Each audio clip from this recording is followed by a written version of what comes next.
اصل وجہ یہ ہے کہ ہم اپنے آپ سے فارغ ہوں تو پھر ان کی سوچیں نا. ہماری تو اپنی لڑائیاں ختم نہیں ہو رہی، ہمارے تو اپنے اختلافات ختم نہیں ہو رہے، ہم تو آپس میں مشت و گریبان ہیں. اللہ کی قسم اس وقت مملکت خداداد پاکستان جن حالات سے جو چار ہے، ریاست و سیاست مشت و گریبان.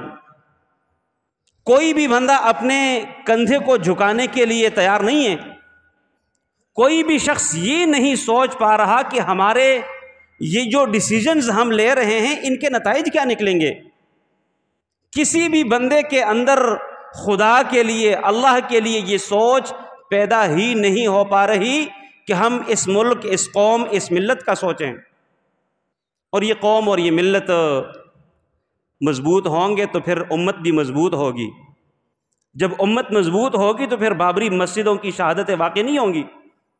پھر غزہ اور فلسطین میں مسلمانوں کے اوپر ظلم اور بربریت کے جو بازار گرم ہیں، گزشتہ تقریباً 1.25 سال سے یہ ظلم اور یہ زیادتیاں پھر نہیں ہوں گی. لیکن افسوس اس بات پر کہ ہم آپس میں مشت و گریبان، اس سے ہمیں خلاصی مل نہیں رہی. ہم ان کی کیا سوچیں گے؟